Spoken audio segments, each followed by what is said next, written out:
Hello again on the UK edition this week. Good to see you with us again.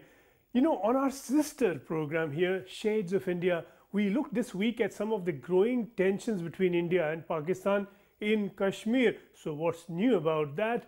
Except that the troubles themselves are always new. Here today, we look at the growing tensions between Britain and the European Union. Nothing violent, all very peaceful and polite, but in their own way, very serious. They threaten to injure the pocket. They threaten to kill prosperity. Could Britain be whistling in the dark here?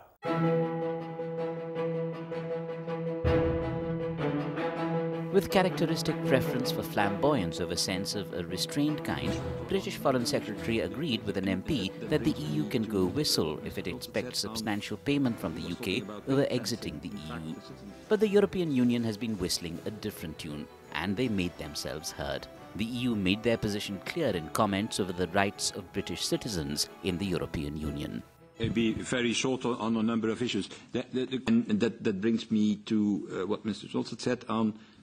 He was talking about ring fencing. In fact, the citizens' rights issue. I'm very much in favour of giving the fastest as possible certainty to the citizens, for all of them, the UK nationals, the EU nationals. And we can do that at one condition. That is that the fastest as possible from the UK side, they recognise that there is a financial settlement needed. I don't say that we need already to have an agreement on the figures. That's typical for a political negotiation, but at least the principle.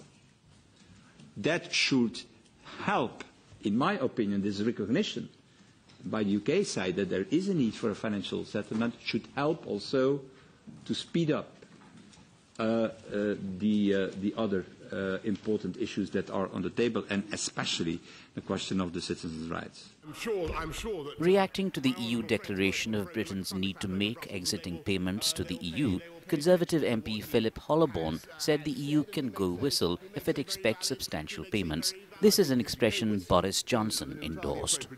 I'm sure that my honourable friend's words will have broken like a thunderclap over Brussels, and they will pay attention to what he has said, and he makes a very valid point. And I think that the sums that I have seen that they propose to demand from this country seem to me to be extortionate, and I think to go whistle is an entirely appropriate expression. The EU chief negotiator for Brexit, Michael Barnier, had something to say here. I just wanted to know if you're prepared to whistle us a tune. On your last point, I don't want to make any comment. I'm not hearing any whistling, just the clock ticking. Are you actually saying that as long as the United Kingdom does not in principle accept that it has financial obligations, there is no ground to talk about anything else for further negotiations? Yes. The Brexit battle is surely going to further heat up in coming days. Bureau Report, News 18. And all this is only just beginning. There's going to be 2 years of this sort of thing. Even more, who knows? But this is July, the beginning of the holiday season. So time to get away from all that political wrangling, the wrangling at work, and should we admit that at home. So where do we go? The Lake District, why not? It's always a good time to go there. But this year, this season is a particularly good time. UNESCO has added the Lake District to its list of heritage treasures, placing the district in the company of the Taj Mahal and the Great Wall of China. Most, if not all, of the Lake District is celebrating. And we believe that World Heritage inscription properly reflects the identity of the Lake District and puts it in its rightful place as one of the top 1,000 destinations on the planet. This decision will undoubtedly elevate the position of the Lake District internationally, boosting tourism and benefiting local communities and businesses. My main concern is that obviously it will have a negative effect on businesses and their ability to expand. and we will be stifled, whether it's hoteliers, marina owners, whatever, will be stifled, and expansion plans will be knocked on the head, and effectively you won't be able to exist and be able to earn a living within the heritage site, within the national park. There's a lot of evidence that people who use World Heritage Sites as their sort of bucket list of places to go around the world, they tend to stay longer and spend more, and that works really well in a place like the Lake District, where we're not trying to increase numbers, we're trying to increase spend. People are travelling from miles to come here. The beauty of the architecture, the old stone, the landscape. When you look at the history of the Lake District, running back hundreds of years, I would say that there should be no doubt that it should be a World Heritage Site. I mean, you couldn't get anywhere more beautiful than around it. You need the weather, that's the only thing. There are still environmental schemes available. It's not about trashing the environment, it's about recognising the culture and heritage. We've got loads of wildlife here up on this fell behind us. We've got buzzard hawks, we've got skylarks, we've got peregrines, red grouse, snipe, skylarks, you know, we've got a lot of wildlife anyway. It is the 31st place in the UK to make the list, following in the footsteps of Stonehenge, the city of Bath and Canterbury Cathedral. Bureau Report, News 18. Well, the way the pound is going downwards, that is, this is a good time in any case to holiday in Britain rather than abroad. The pound has lost that advantage over other currencies very recently. It's now in the very close neighborhood of the euro.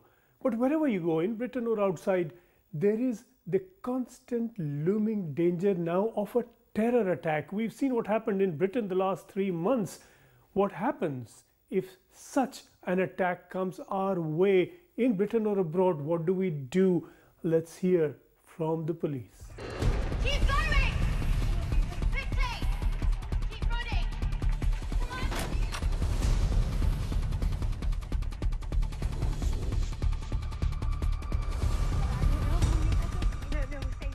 Britain's counter-terrorism police have released a video advising holidaymakers on what to do if they experience an extremist attack whilst abroad. After the attacks that we've seen in 2015 in Sus, we found it was important that we worked with ABTA and the travel companies and the Foreign and Commonwealth Office to create a video, both to train representatives from those companies overseas, but also the general public going on holiday. If you hear gunshots, think about... Detective Chief Superintendent Scott Wilson said the recent research showed people want to be aware of what they should and shouldn't do in the event of an attack. And the video is also designed to provide training to representatives of the UK travel industry. Well, we've found from research that people want to be aware of what they should and shouldn't do. And if you look at in the context of an airline safety briefing, everyone is aware when you got on an aeroplane, you get a safety briefing of what would happen if the plane come down. And that's what we're trying to say here. The chances of it happening are very unlikely, but it's just giving you the knowledge of what to do and what not to do if you're caught up in such an attack. Detective Wilson stressed that authorities were not trying to dissuade members of the public from going to certain holiday destinations. No, we would never advise that at all. We would say look at the Foreign and Commonwealth website and read the advice that they put on that website. Spend 4 or 5 minutes watching this video and go on holiday with your family. Enjoy the location. The police. Wherever you go, after all that's happened over the last 3 months, the fear of a terror attack is everywhere, and this video released by Britain's counter-terrorism police is certainly going to help holidaymakers. Bureau Report, News 18. We take a quick break now and then return to Think India and plan travel to India to find a cleaner environment there for our friends, our relatives, and for us when we go visiting. We'll figure out just how. We'll speak to Sir James Dyson.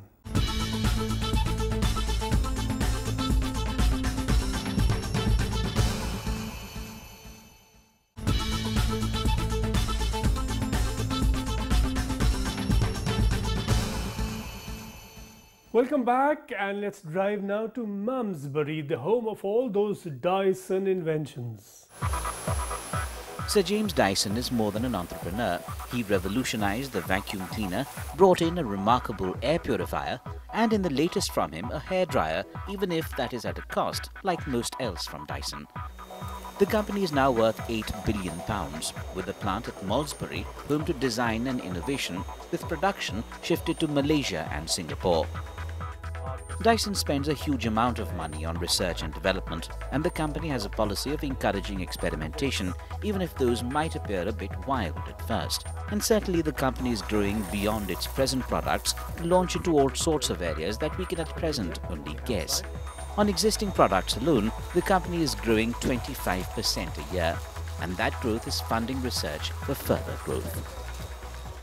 So, Sir James, when exactly are you headed to India to clean up the place? Well, we hope to launch there before the end of the year, but we're still waiting for our license, but we're very much looking forward to it. And to do what? With air purifiers or vacuum cleaners? Well, everything we make, which is our air purifiers, coolers, and they also heat you if you're very cold, but they chill you and purify the air. And it's interesting because actually there's more pollution inside your home than there is outside your home. So it's a very interesting concept. Our vacuum cleaners, particularly our battery vacuum cleaners, our hair dryers, our hand dryers. So we think all these have opportunities in India.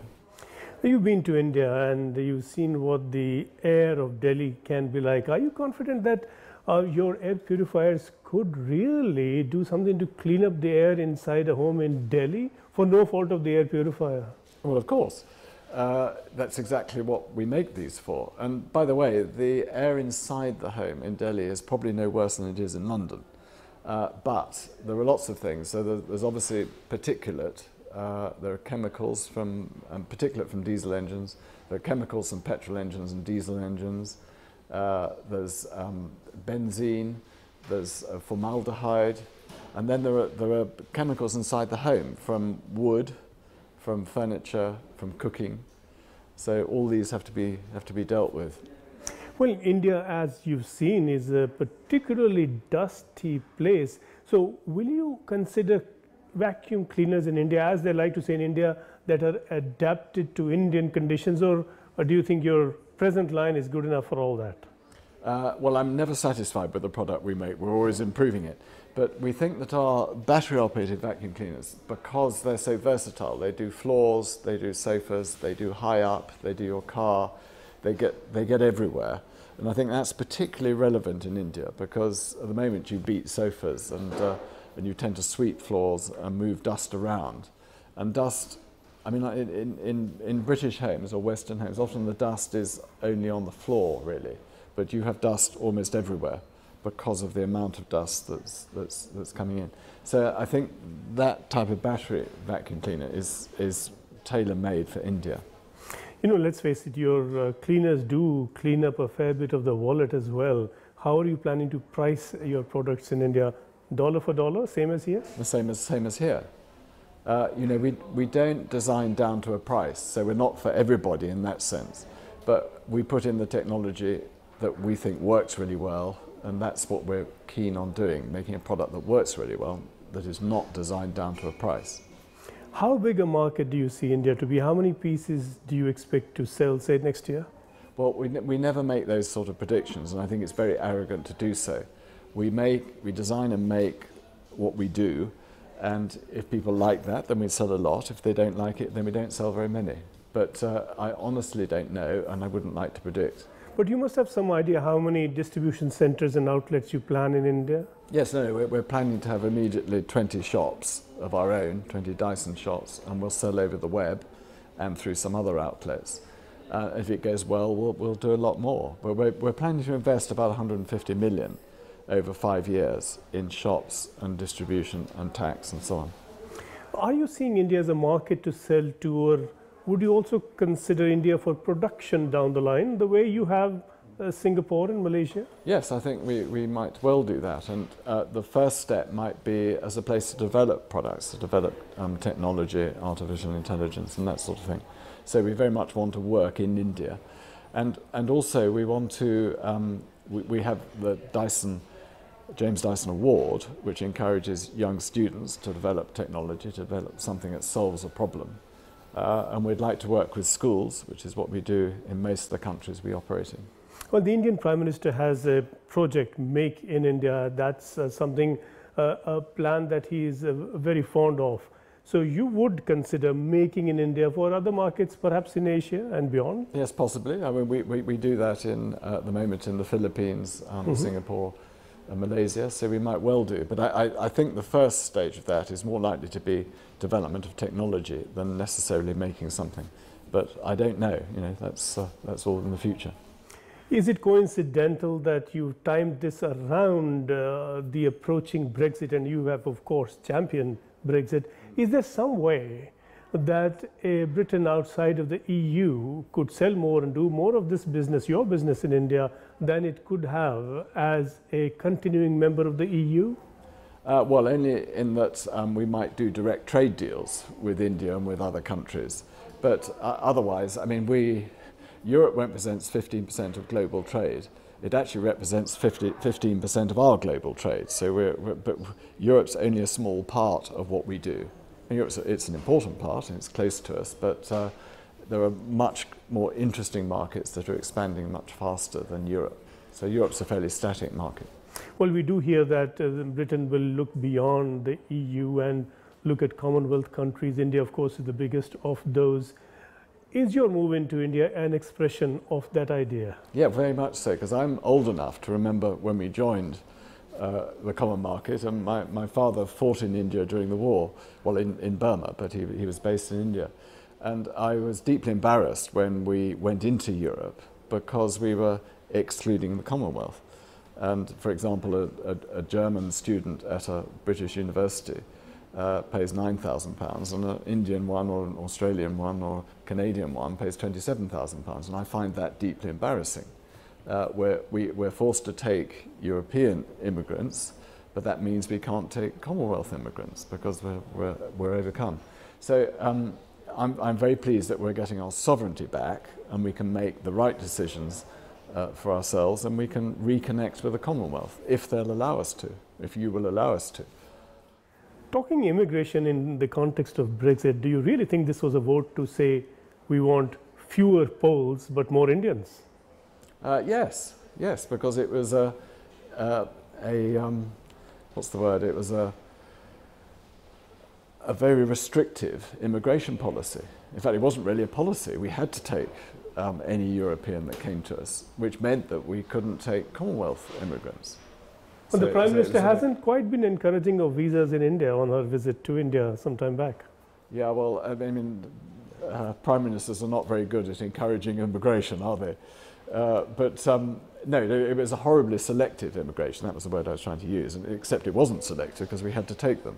But it excluded the Commonwealth. You know, these are people who helped us in 2 world wars and other wars. So I found that deeply embarrassing. And I'm very excited that we're now becoming less European focused and much more globally focused, which is what we should be. Well, not many people summon the kind of memory you have, sadly. But coming back to your cleaners, you speak of contributing 12 billion rupees to the Indian economy over the next 5 years. Just what does that mean?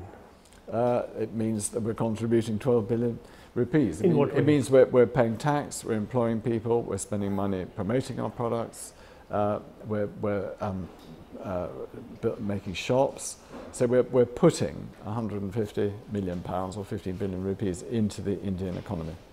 Well, your technology has been quite innovative, but it has been copied, and of course you had that case with Hoover some time back, which necessarily you won.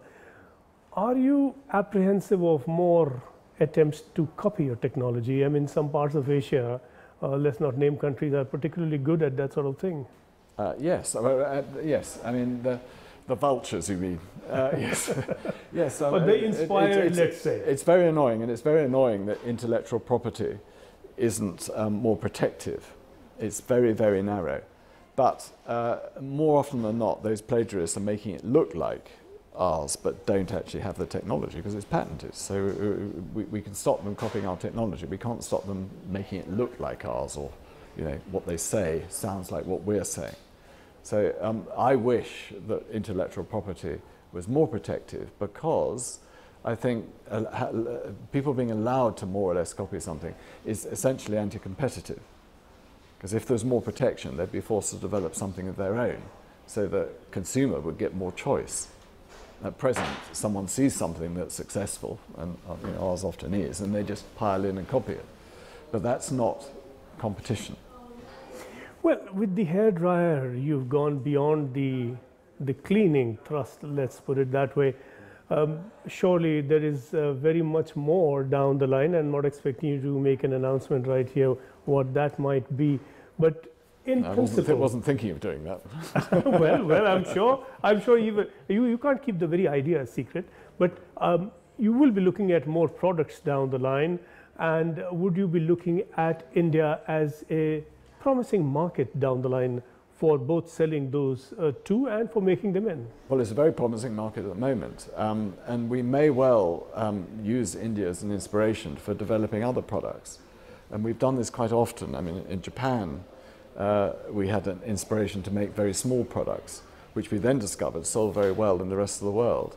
In China prompted us to go into purification, products that purified the air in the home. And that, of course, now has global implications because it's become a problem everywhere in the world.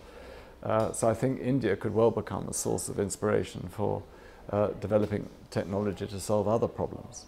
And I hope that will happen. That's a very exciting thing about being a global player. With your engineers from here or Indian engineers there? Well, both. We have engineers in China, we have engineers in America, and of course we have engineers in Singapore and Malaysia. And I'm sure we'll very soon have engineers in India. How do you see the world as a part of the world that cleans with Dyson and the rest of the world that waits for it?